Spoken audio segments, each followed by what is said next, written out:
మనతో పాటు బంజారాహిల్స్ కార్పొరేటర్ గారు ఉన్నారు. వారితో అడిగి మాట్లాడి కొన్ని విషయాలు తెలుసుకుందాం. మేడం చెప్పండి, ఏంది ఇవ్వాలి ప్రోగ్రామ్? ఈరోజు మరి కేసీఆర్ సార్ తెలంగాణ భవన్కి రావడం జరుగుతుంది.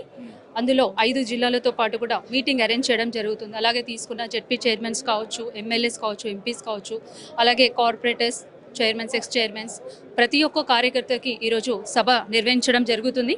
మరి సభ ఏ విషయం అనేది కూడా మాకు ఇంటిమేషన్ ఇచ్చారు కాబట్టి సభ జరిగిన తర్వాత ఇన్ఫర్మేషన్ మాకు తెలుస్తుంది.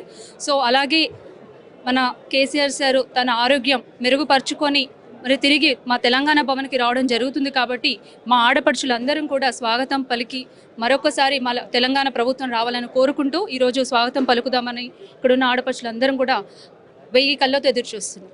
నిన్న గాంధీ భవన్ ముందు సంబరాలు చేసుకున్నాం. మహిళా కాంగ్రెస్ నాయకులు గ్యాస్ 500 రూపాయలకి అదేవిధంగా ఉచితంగా కరెంటు సరఫరా.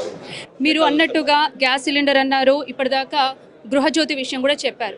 కానీ నేను ఒక్క విషయం అడగదలుచుకున్నాను. రేవంత్ రెడ్డి గారు కూడా లింక్ ఒకటి పెట్టారు, ప్రతి ఇంటికి ఒక Aadhaar card, ration card link అడుగుతూ ఉన్నారు.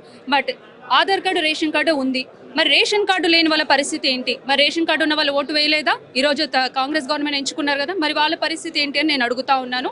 సో ఇస్తే అందరికీ న్యాయం చేయాలి, లేదు అంటే ఎవరికి చేయొద్దనే విషయం నేను మీ దగ్గర ఆయన దృష్టిలో నేను పెడుతున్నాను.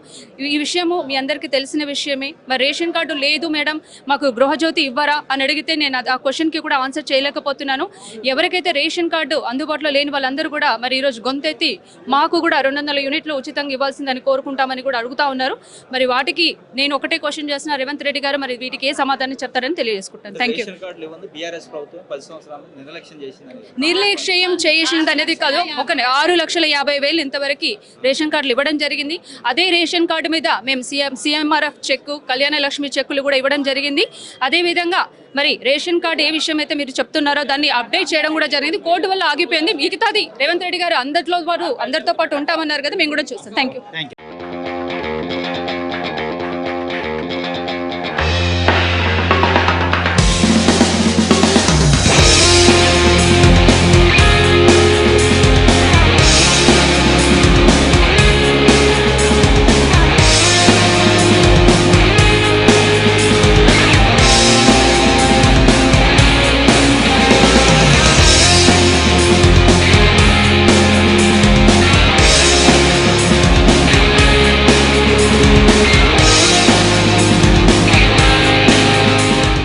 కేసీఆర్ తెలంగాణ భవన్లో 5 జిల్లాలకు సంబంధించిన ముఖ్య నాయకులతోని మీటింగ్ జరుగుతుంది. లోపల నల్గొండ, ఖమ్మం, మహబూబ్నగర్, హైదరాబాద్, వరంగల్ జిల్లాలకు సంబంధించి, రంగారెడ్డి జిల్లా సంబంధించి ముఖ్య నేతలతో ఎమ్మెల్యేలు, మాజీ ఎమ్మెల్యేలు, ఎమ్మెల్సీలు, ఎంపీలు, మాజీ ఎంపీలు, మిగతా పార్టీకి సంబంధించిన ముఖ్య నాయకులతోని KRMB కృష్ణా రివర్ మేనేజ్మెంట్ బోర్డుకు సంబంధించి కాంగ్రెస్ పార్టీ మధ్యన, BRS పార్టీ మధ్యన గత 3 రోజులుగా పెద్ద ఎత్తున మీడియా వేదికగా చర్చ జరుగుతుంది.